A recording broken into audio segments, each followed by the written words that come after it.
तो मुझे लगा कि इतनी बड़ी बड़ी बातें इस भाषण में सरकार के द्वारा महामहिम जी के माध्यम से कहलवाई गई है, जिसका वास्तविकता से कोई लेना देना नहीं। जमीन पे आप ठीक विपरीत काम करते हैं और जब महामहिम राष्ट्रपति का अभिभाषण करवाते हैं तो आप श्रेष्ठ भारत, एक भारत, सबका साथ, सबका विकास और अमृत महोत्सव की चर्चा करते हैं। अगर महामहिम राष्ट्रपति के अभिभाषण में गांधी जी की भी चर्चा कर देते तो आपको शर्मिंदा होना पड़ता, आपका सर शर्म से झुक जाता। अगर यह सरकार गोडसे की विचारधारा पर चल रही है तो मुझे कुछ नहीं कहना, लेकिन अगर गांधी के प्रति जरा भी सम्मान है तो उन लोगों के खिलाफ मुकदमे दर्ज करके उनको जेल के सीखचों के पीछे डालना चाहिए। यह राष्ट्रद्रोह है माननीय। बापू का अपमान हो रहा है। दुनिया के किसी देश में चले जाइए, आप कहते हैं हम भारत से आए, लोग कहते हैं गांधी जी के देश से आए। उस महात्मा गांधी का अपमान इस देश में हो रहा है माननीय। भारतीय जनता पार्टी जिस विचारधारा से आती है वो विचारधारा गोडसे को महिमा मंडित करने की विचारधारा है। इस भाषण में श्रेष्ठ भारत की बात कही गई। वो भारत श्रेष्ठ है, श्रेष्ठ था, श्रेष्ठ रहेगा। यूपी का चुनाव होता है, पाकिस्तान से डराते हैं। पंजाब का चुनाव होता है, पाकिस्तान से डराते हैं। अरे पाकिस्तान से डराना बंद करो। हम 130 करोड़ हिंदुस्तानी हैं, हम किसी पाकिस्तान से नहीं डरते। अगर भाजपा के लोगों को डर लगता है तो चुनाव प्रचार में निकलना बंद कर दीजिए, लेकिन पाकिस्तान की चर्चा चुनाव में मत कीजिए। इसका मतलब मार्च तक गरीबों को मुफ्त राशन मिलेगा, चुनाव खत्म, गरीब राशन की योजना खत्म।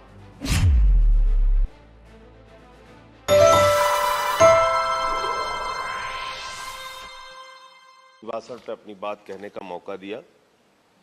मान्यवर, जब मैं महामहिम राष्ट्रपति जी का अभिभाषण पढ़ रहा था तो मुझे लगा कि इतनी बड़ी बड़ी बातें इस भाषण में सरकार के द्वारा महामहिम जी के माध्यम से कहलवाई गई है, जिसका वास्तविकता से कोई लेना देना नहीं।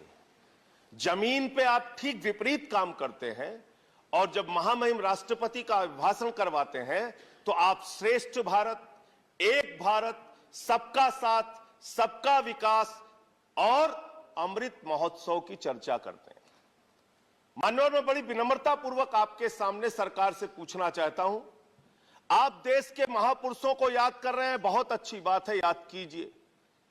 लेकिन आजादी के 75वें अमृत महोत्सव में, आजादी के 75 वर्ष पूरे होने पर अगर महामहिम राष्ट्रपति के अभिभाषण में गांधी जी की भी चर्चा कर देते तो आपको शर्मिंदा होना पड़ता, आपका सर शर्म से झुक जाता।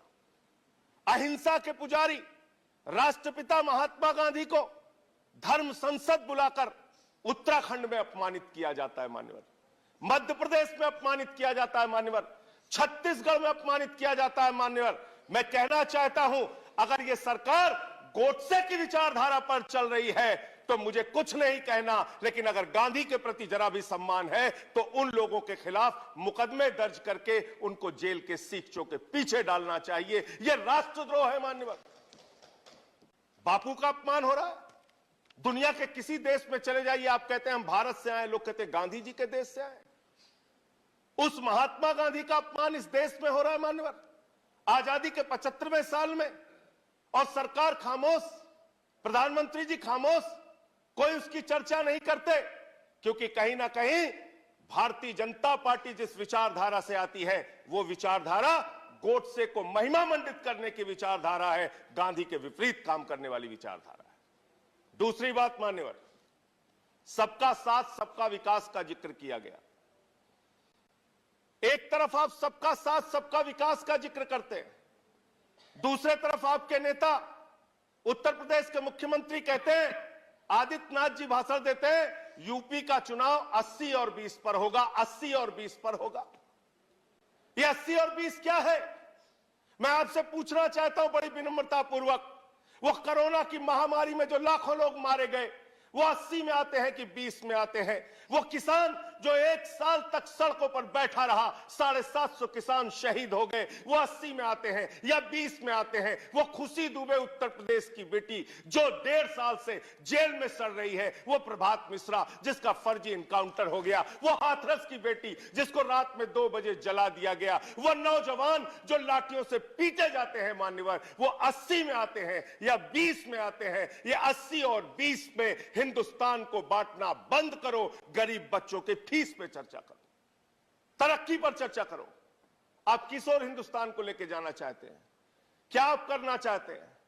आपने श्रेष्ठ भारत कहा, 17वें पॉइंट को मैं पढ़ रहा था मैंने, श्रेष्ठ भारत, और इस श्रेष्ठ भारत के साथ आप क्या कर रहे हैं?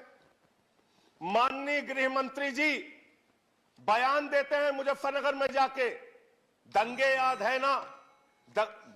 हाँ, 4 मिनट बोल चुके हैं मान्यवर, प्लीज। जिसके एक मेंबर है, जिसके एक मेंबर है, एज पर रूल्स जा रहा हूं, please, as per rules, 10 as per rules, नहीं, मेरे साथ न्याय कीजिए सर। एज पर रूल्स मैंने आपका नाम लेट से आया, मैं आपको अवसर दे रहा हूं। एक मेंबर अगर आप नहीं, अगर आप, मैं उस पर बहस नहीं करना चाहता, मैं रूल्स के अनुसार आपको मौका दे रहा हूं, नहीं तो मैं दूसरे किसी को आमंत्रित करूंगा। 2 मिनट में करें आपको ऑलरेडी 4 मिनट बोल चुके हैं, प्लीज। मान्यवर, मैं बड़ी विनम्रता पूर्वक आपसे कहना चाहता हूं, हमारे देश के गृह मंत्री, इस भाषण में श्रेष्ठ भारत की बात कही गई, वो भारत श्रेष्ठ है, श्रेष्ठ था, श्रेष्ठ रहेगा, लेकिन उस श्रेष्ठ भारत को आप दिन रात पाकिस्तान से डराते हैं। बिहार का चुनाव होता है, पाकिस्तान से डराते हैं।